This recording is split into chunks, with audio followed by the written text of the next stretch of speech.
Yeah, very good morning, everybody. Welcome to the Lasham Daily Briefing for Sunday, the 25th of May, 2025. Start off looking at the synoptic picture. Beginning yesterday at lunchtime, it was a bit of a disappointment yesterday. Lots of that high and mid-level cloud that clagged us in. Didn't quite get the clearance we were hoping for. It was very slightly soarable in places, but generally, the club flying that took place, the pilots were struggling. But we got something out of the day, and hopefully we'll get something better today. And that was associated with probably that warm front that had moved past by that point. And overnight, we've had this cold front closely followed by an occlusion stemming from that low depression that's centered just off the northwestern tip of Scotland.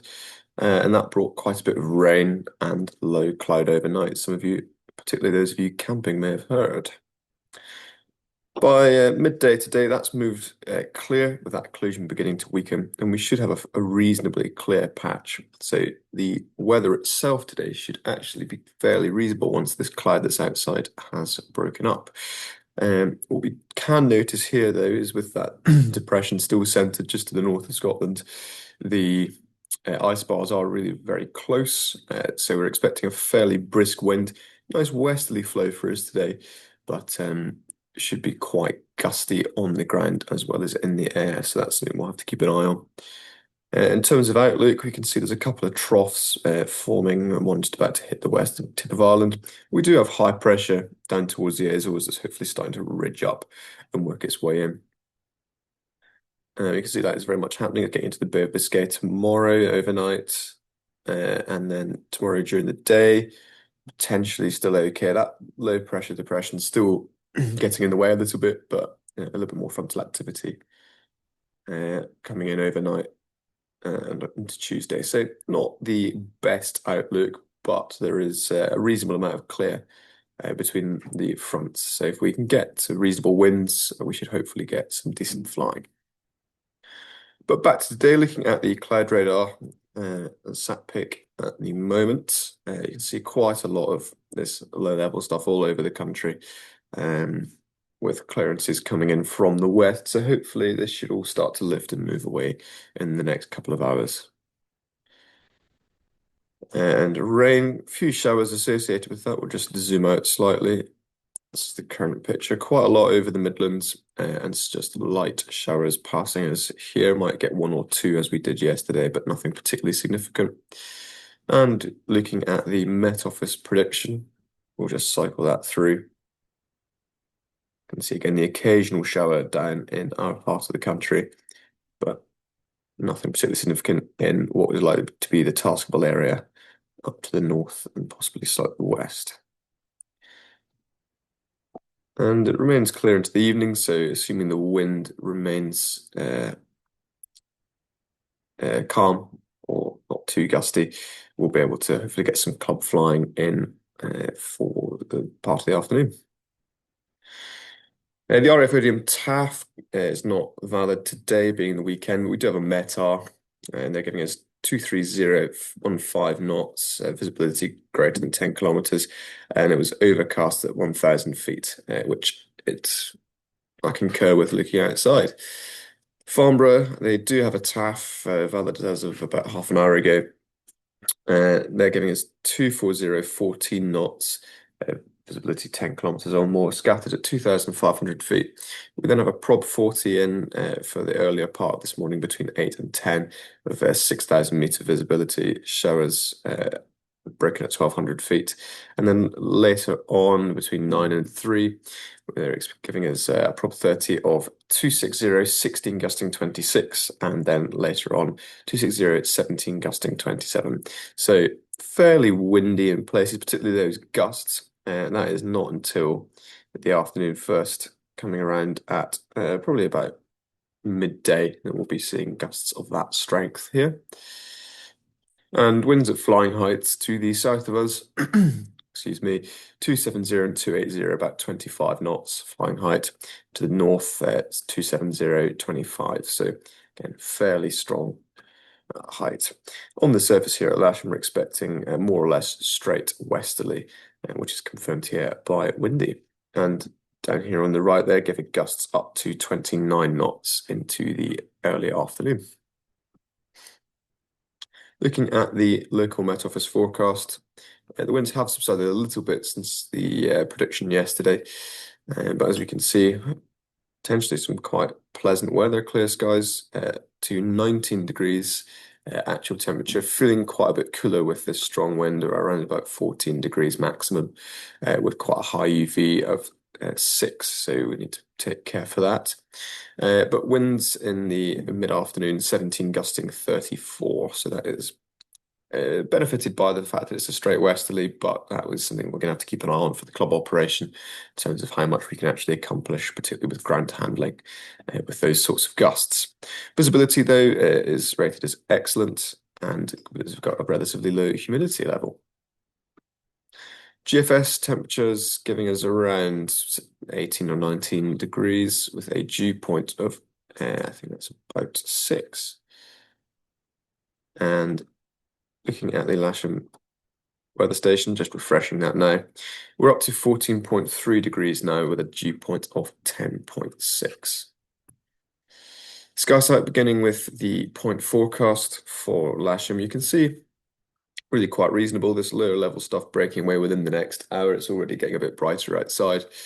Thermals kicking off again fairly soon after that, and possibly up in excess of 4.5 knots in the best part of the day. A little bit of top cover expected potentially later on, but hopefully that won't damp the conditions too much.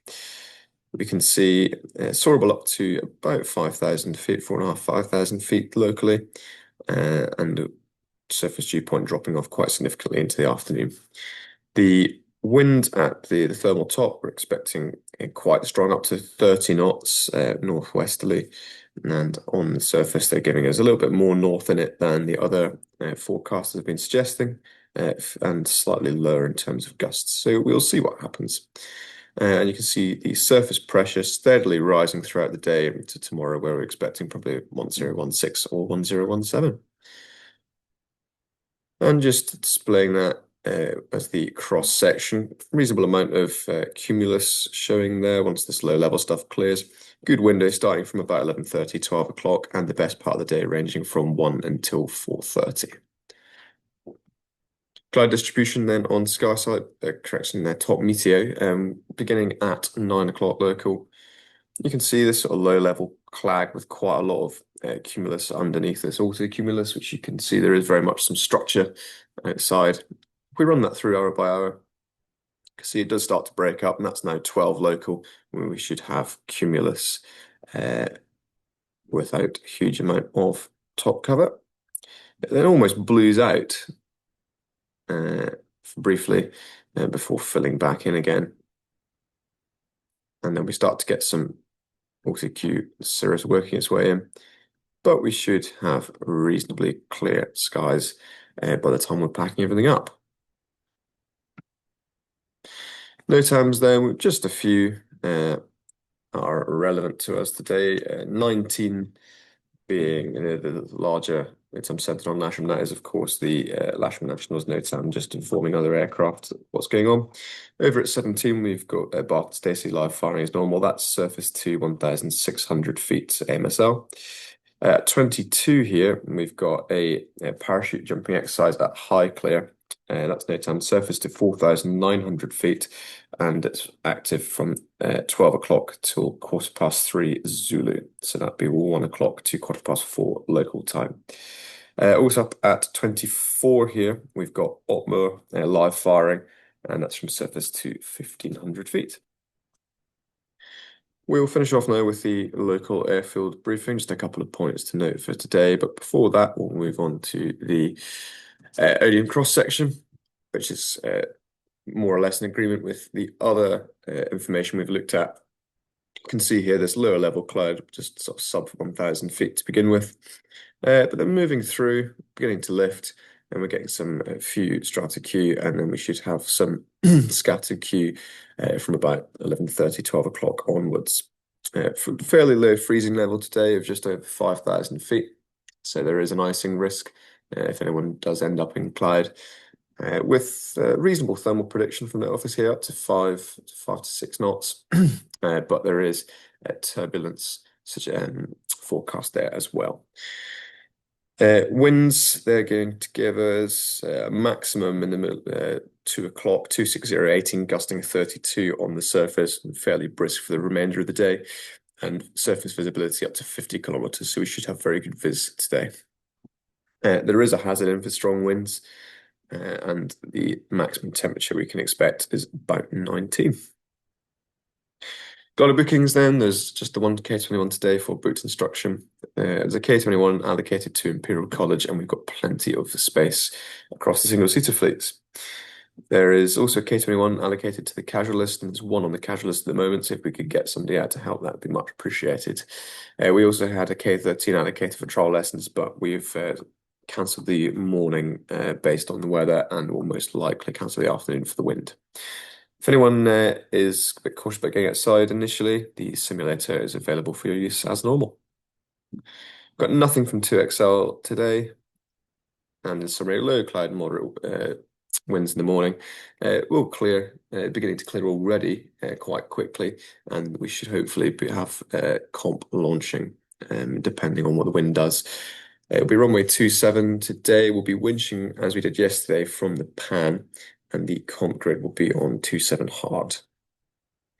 And that's the airfield setup there with the launch point vehicle on the pan winching just off to the side of it, leaving ample space for guys to tow behind and the winch down by 2XL. And what we will have to do today, because the finishers are going to be coming landing to the west, is we're going to have a slightly offset runway center line. So I will show you that now. This bottom yellow line here is going to be treated as the runway center line. So if you're doing a circuit on the north side, you can cross the traditional conventional runway center line after the grid is gone, and you can land not further south of the yellow line here, 75 meters from the runway edge. If you're doing a left-hand circuit, on the other hand, you must not cross this line to the north. You must land to the south of that line. I'll leave that there just for people to have a look at while we conclude the briefing. And on that note, we'll see you out there very shortly, hopefully. Have a good day. I'll come and chat to the duty team shortly. Hopefully, we've got a bit of comp activity as well today. And if we do go flying, let's make sure we keep it safe and have fun. Thank you.